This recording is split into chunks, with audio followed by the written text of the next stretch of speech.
एक गांव में कनुआ नाम का एक नाई रहा करता था, जो अपने आप को गांव का सबसे ज्यादा चतुर और चालाक समझता था। एक दिन वह अपनी दुकान में गांव की मुखिया की शेव करते हुए मुखिया को बहुत गौर से देखे जा रहा था। क्या बात है कनुआ नाई, आज तेरा ध्यान दाढ़ी बनाने पर कम, मुझे देखने पर ज्यादा है। कितने बार कहा है आपसे मुखिया जी कि मुझे सिर्फ कनुआ कहा कीजिए, मेरे नाम के आगे नाई मत लगाया करिए। क्यों, अपने नाम के आगे नाई लगाते हुए तुझे शर्म आती है क्या? ऐसी बात नहीं है मुखिया जी, लोग अपने नाम के आगे अपनी जाति लगाते हैं, अपना पेशा नहीं। अबे ये क्यों नहीं कहता कि तुझे अपने नाम के आगे नाई लगाते हुए शर्म आती है? तू एक नाई है, तेरा बाप भी एक नाई था, यहाँ तक कि मैं तेरे दादा को भी जानता था, वो भी नाई थे। तू एक खानदानी नाई है, इसलिए तेरी पहचान तेरे काम से ही होगी। अगर तुझ में कोई काबिलियत है तो छोड़ दे ये काम और कर कोई और काम, लेकिन अपने काम को लेकर कैसी शर्म। अब आपको क्या बताऊं मुखिया जी, मुझे मेरे इसी पेशे से कितनी परेशानी उठानी पड़ रही है, मैं आपको बता नहीं सकता। कैसी परेशानी? मेरी उम्र 40 वर्ष की हो चुकी है, लेकिन कोई भी लड़की मुझसे विवाह करने के लिए तैयार ही नहीं। हाँ, मुझे पता है, क्योंकि तुझे लड़की सुंदर चाहिए, जबकि तूने कभी अपनी शक्ल आईने में नहीं देखी। एक बार मेरे कहने पर अपनी शक्ल आईने में गौर से जरूर देखना। शक्ल का मैं इतना भी बुरा नहीं हूँ मुखिया जी। अगर इतना बुरा नहीं है तो इतना अच्छा भी नहीं है। अब सीधे सीधे बता मुझे, इतनी गौर से क्यों देख रहा था? क्या कहना चाहता है? आपको कैसे पता कि मैं आपसे कुछ बातचीत करना चाहता हूँ? अरे जब अपनी आंखें पढ़ पढ़ कर मेरे चेहरे को इतनी गौर से देखेगा तो मुझे यही लगेगा ना कि तू कुछ कहना चाह रहा है, लेकिन कुछ कह नहीं पा रहा। अब जल्दी बता, क्या कहना चाहता है तू? मुखिया की बात सुनकर कनुआ हिम्मत करके मुखिया से बोला, वो बात ये थी मुखिया जी, अब कैसे बोलूं? अरे अपने मुंह से बोल। हाँ, मुंह से ही बोलूंगा मुखिया जी। आप भी मुखिया जी, आपकी बेटी नंदनी की अभी तक शादी नहीं हुई ना, वो भी लगभग 35 के आसपास ही है। आप अपनी बेटी की शादी मुझसे करा दीजिए। कनुआ की बात सुनकर मुखिया गुस्से से आग बबूला होकर उठकर खड़ा हो गया और उसने जोरदार थप्पड़ कनुआ के गाल पर जड़ दिया। तेरा दिमाग तो ठीक है कनुआ नाई, है? जानता भी है तू क्या बोल रहा है? तेरा बाप मेरे पिता का खास नहीं था, सिर्फ तेरे बाप का लिहाज करके तुझे सिर्फ एक थप्पड़ मारा है। अगर तेरी जगह कोई और ये बोलने की हिम्मत करता ना, तो मैं उसकी मार मार कर हड्डी पसली एक कर देता। तेरी हिम्मत कैसे हुई ये सब सोचने की? मैंने ऐसा क्या गलत कह दिया मुखिया जी? मैंने तो सिर्फ आपकी बेटी से शादी करने के लिए बोला है। अबे बेवकूफ, हैं? तू एक नाई है, नाई। तेरा और मेरी बेटी का रिश्ता नहीं हो सकता, असंभव है। मेरी बेटी के बारे में सोचने से पहले एक बार अपना पेशा तो देख लेता। और चल, एक बार को मैं तेरा पेशा भी भूल जाऊं, पर क्या तूने कभी आईने में अपनी शक्ल देखी है? हैं? किसी पुराने पेड़ का घटिया सड़ा हुआ आम दिखता है तू। इतना कहकर मुखिया गुस्से से बाहर चला गया। मुखिया की बात कनुआ को बिल्कुल भी पसंद नहीं आई। तू है मुझ पर। अरे अगर मैं नाई हूँ तो इसमें मेरी क्या गलती है? क्या मेरे कोई अरमान नहीं है? मेरे को सपने नहीं है? ये गांव का मुखिया अपने आप को समझता क्या है? नहीं रहना मुझे इस गांव में, और नहीं करना मुझे अब ये नाई का धंधा। अब तो मैं किसी जमींदार की बेटी से ही विवाह करूंगा और अब इस गांव में कुछ बनकर ही लौटूंगा। हाँ। अगले दिन कनुआ ने अपनी नाई की दुकान बंद कर दी और नए धंधे की तलाश में वो दूसरे गांव की ओर चल दिया। वह जंगल के रास्ते में ही था कि तभी उसके कानों में एक साधु की आवाज टकराई। आगे मत जाना बेटा, आगे एक शेर बैठा हुआ है। तुम्हारा दिमाग तो ठीक है साधु, शेर घने जंगलों में होते हैं। मैं कोई मामूली साधु नहीं हूँ, यकीन नहीं आता तो कुछ देर मेरे पास बैठ जा।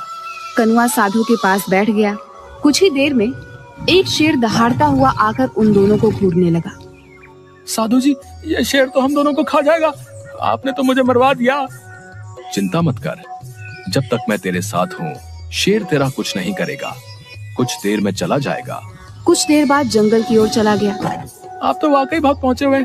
साधु रहस्यमयी अंदाज में मुस्कुरा कर बोला, मैं जानता हूँ कि तू एक नाई है और नाई का धंधा छोड़कर तू दूसरे धंधे की तलाश में दूसरे गांव जा रहा है ताकि कुछ बनकर अपने गांव लौटे। आप तो अंतर्यामी भी निकले बाबा, मेरी मदद कीजिए। क्या चाहता है तू? मैं बड़ा आदमी बनना चाहता हूँ। मैं चाहता हूँ कि मेरा विवाह किसी बड़े परिवार की कन्या से हो, लेकिन मेरे काम को देखते हुए कोई भी बड़ा परिवार अपनी बेटी का विवाह मुझसे नहीं करता। इसीलिए मैंने अपना गांव छोड़ दिया, क्योंकि वहां सब मुझे नाई नाई बोलकर ही पुकारते हैं, और इसी वजह से मैं 36 वर्ष तक की उम्र में कुंवारा हूँ। ठीक है, मैं तेरी मदद करने के लिए तैयार हूँ, लेकिन मैं तुझे अपनी मायावी शक्ति से धन दौलत तो नहीं दे सकता। मैं आपकी बात का मतलब नहीं समझा। मैं तुझे एक शक्ति दे सकता हूँ। कैसी शक्ति साधु जी? तू जिस किसी भी व्यक्ति को कुछ देर तक गौर से देखेगा तो तू उस व्यक्ति का कुछ देर बाद भविष्य देख लेगा। दूसरों के भविष्य देखने से मुझे क्या फायदा होगा? खुद को बहुत चतुर समझता है ना, तो अपनी चतुराई से इस शक्ति का फायदा उठा ले। मगर याद रखना, अगर तू मेरी दी हुई शक्ति का फायदा अपनी चतुराई से उठाने में कामयाब हो जाता है तो ये कभी मत भूलना कि तेरा अतीत क्या था। क्या मतलब? मतलब कि तू एक नाई था। और हाँ, मेरी दी हुई शक्ति का प्रयोग तू सिर्फ अपने जीवन में 2 बार कर सकता है। इतना कहकर साधु मुस्कुराता हुआ वहां से चला गया। कनुआ एक दूसरे गांव में चला गया। वो सुबह से लेकर शाम तक गांव वालों को देखता रहा कि तभी उसकी नजर गांव में बनी एक कोठी पर पड़ी। वो कोठी उस गांव के जमींदार रमेश की थी। रमेश अपनी कोठी के बाहर एक शहरी व्यक्ति से अपनी एक जमीन का सौदा कर रहा था। कनुआ उस जमींदार को गौर से देखने लगा। कुछ देर बाद गौर से देखने के बाद कनुआ की आंखों में चमक आ गई। वह दौड़ता हुआ जमींदार के पास चला गया। इस सौदे को रोक दीजिए जमींदार साहब, ये सौदा आपके लिए सही नहीं है। कौन हो तुम और ये कैसी बातें कर रहे हो तुम? कहीं तुम पागल तो नहीं हो गए? तुम जानते भी हो कि ये सौदा करोड़ों का है। मेरा नाम कनुआ है। मैं कुछ दिन पहले ही विदेश से हिंदुस्तान आया था, मगर ट्रेन में मेरा किसी ने पासपोर्ट, मेरे सारे पैसे सब चुरा लिए। तब से मैं ऐसे ही उस चोर को पकड़ने के लिए भटक रहा हूँ। देखिए, मैं भी एक बहुत बड़ा बिजनेसमैन रहा हूँ और मेरी नजर ये बता रही है कि आपके सामने ये जो व्यक्ति बैठा हुआ है ये धोखेबाज है। कनुआ की बात सुनकर रमेश की आंखों में क्रोध झलकने लगा। तू तो ये कहना चाहता है कि तू विदेश से पढ़कर आया है तो तू ज्यादा चालाक है और मैं गांव का हूँ तो मुझे कोई अकल नहीं है, हैं? तभी रमेश की पत्नी अनीता अपने पति से बोली, अरे एक बार फोन करके पता करने में क्या हर्ज हो सकता है कि इसका अंदाजा सही हो। सोचिए, अगर इसकी बात कुछ प्रतिशत भी सही निकली तो आप तो सड़क पर आ जाएंगे। अपनी पत्नी की बात सुनकर रमेश सोच में पड़ गया। वह तुरंत फोन लगाकर किसी से बात करने लगा। अचानक रमेश के चेहरे पर गुस्सा झलकने लगा और जो व्यक्ति रमेश के सामने बैठा हुआ था वो वहां से भागने लगा। पकड़ो इसे, ये फ्रॉड है।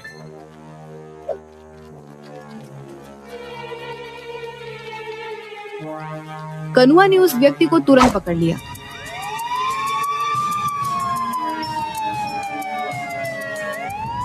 रमेश ने उस व्यक्ति को पकड़कर पुलिस के हवाले कर दिया। रमेश नहीं जानता था कि कनुआ ने उसका भविष्य देख लिया था, कि भागने वाला व्यक्ति भविष्य में रमेश के साथ धोखा करने वाला था। तुम्हारा बहुत बहुत शुक्रिया कनुआ, आज तुम्हारी वजह से मैं बर्बाद होने से बच गया।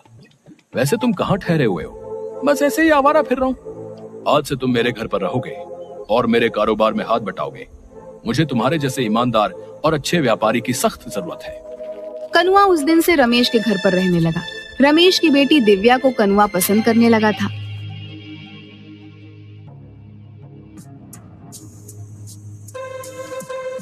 एक दिन रमेश अपनी बेटी के साथ कार से शहर जा रहा था कि तभी कनुआ बोला, कहाँ जा रहे हैं आप? अभी कुछ देर पहले बताया तो था, मुझे शहर में कुछ काम है और इसी बहाने दिव्या को कुछ शॉपिंग भी करा दूंगा। आज मत जाइए, कल चले जाइएगा। आज मुझे कुछ ठीक नहीं लग रहा। ये कैसी बातें कर रहे हो तुम? मेरा शहर जाना आज बहुत जरूरी है, तो अपने उस जरूरी काम को कल निपटा लीजिएगा।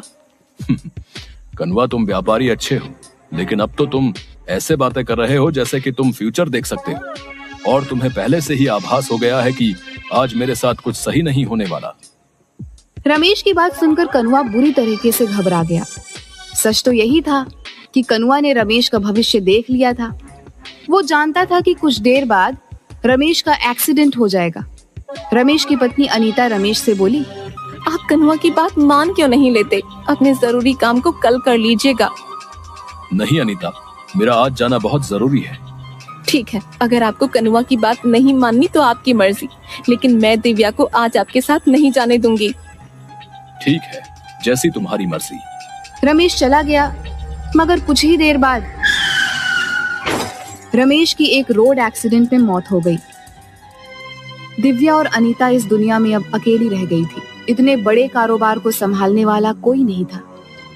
कुछ दिनों बाद अनीता कनुआ से बोली, मेरे पति के जाने के बाद अब इतने बड़े कारोबार को कौन संभालेगा? मैंने और मेरे पति ने सोचा था कि सारा का सारा कारोबार दिव्या के पति के हवाले कर देंगे और हम दोनों तीर्थ पर चले जाएंगे, लेकिन वो ये दिन देख न सके। मैं चाहती हूँ कि मेरी बेटी का विवाह तुमसे हो जाए। क्या तुम मेरी बेटी से विवाह करोगे? अनीता की बात सुनकर कनुआ के मन में लड्डू फूटने लगे। कनुआ यही तो चाहता था कि उसने तुरंत हामी भर दी और दूसरे दिन दिव्या और कनुआ का विवाह धूमधाम से हो गया। कनुआ रातों रात करोड़पति बन गया, लेकिन गांव वालों से मिले मान सम्मान की वजह से वो खुद को राजा समझने लगा। एक रोज रात के वक्त कनुआ अपनी पत्नी से बोला, देखो तुम मेरी पत्नी हो तो ये तुम्हारे लिए बहुत बड़ी खुशनसीबी की बात है। तुम्हें मेरी सेवा करनी चाहिए। मैं तो आपकी सेवा ही करती हूँ। देखो मैंने ही एक बार तुम्हारे पापा को बर्बाद होने से बचाया था। अगर मैं ऐसा नहीं करता तो वो उसी दिन सड़क पर आ जाते। अच्छा, मेरे पैरों में बहुत ज्यादा दर्द है, मेरे पैर दबा दो। कनुआ की बात सुनकर उसकी पत्नी उसके पैर दबाने लगी। कनुआ लगातार कई घंटों तक अपनी पत्नी से पैर दबाता रहा।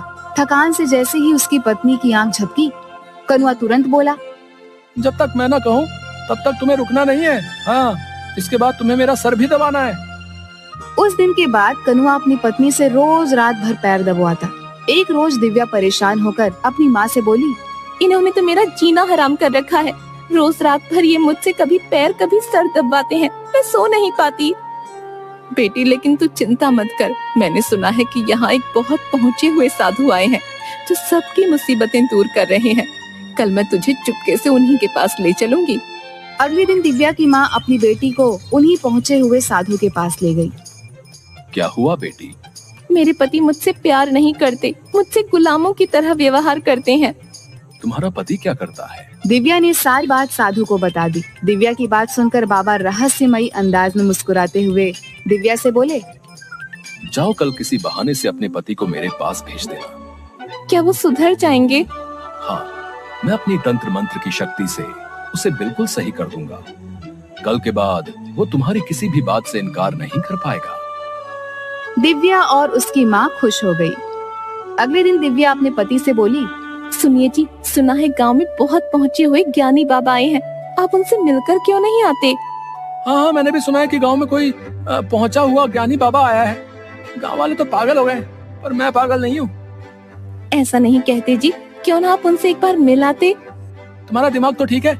उस बाबा को कनुआ जमींदार से उल्टा मिलने आना चाहिए। भला मैं वहाँ क्यों जाऊँ? मैं वहाँ पर नहीं जाऊंगा।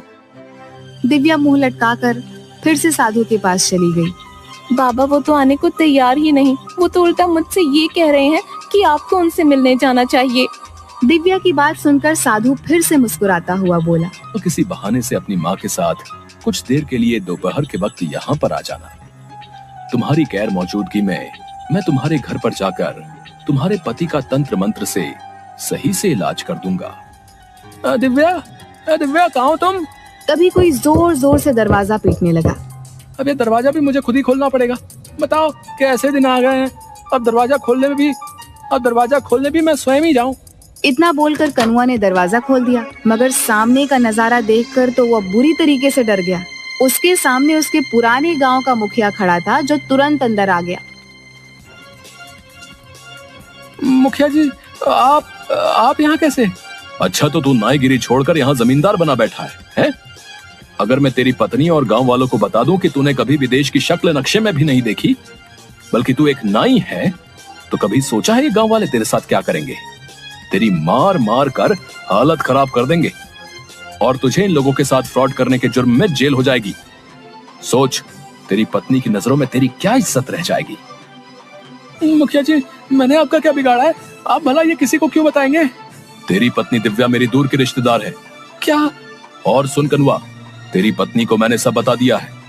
वो बेचारी तेरे आतंक से बेहद परेशान हो चुकी थी। मुझसे उसका दुख देखा नहीं गया। ये आपने क्या किया मुखिया जी?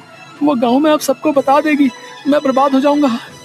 नहीं, मैंने उसे मना कर दिया है कि ये राज वो किसी को नहीं बताएगी, लेकिन उसने एक शर्त रखी है। कैसी शर्त? यही कि आज के बाद तू उसका हर काम करेगा, यहाँ तक कि तू उसके पैर भी दबाएगा। एक जिम्मेदार पति की तरह उसे पत्नी का दर्जा देगा, ना कि उसके साथ गुलामों की तरह व्यवहार करेगा। मुझे मंजूर है। ठीक है। इतना बोलकर मुखिया वहाँ से चला गया, मगर बाहर आते ही मुखिया साधु में परिवर्तित हो गया। और सीधा दिव्या के पास जाकर बोला, जाओ, मैंने तुम्हारे पति को सुधार दिया है। दिव्या खुश होती हुई वहाँ से चली गई। उसने घर जाकर देखा कि कनुआ डरा हुआ दिव्या की ओर देख रहा था। अरे तुम आ गई प्रिया, थक गई होगी, लाओ मैं तुम्हारे पैर दबा दूं, लाओ लाओ। उस दिन के बाद से कनुआ नाई की सारी चतुराई धरी की धरी रह गई।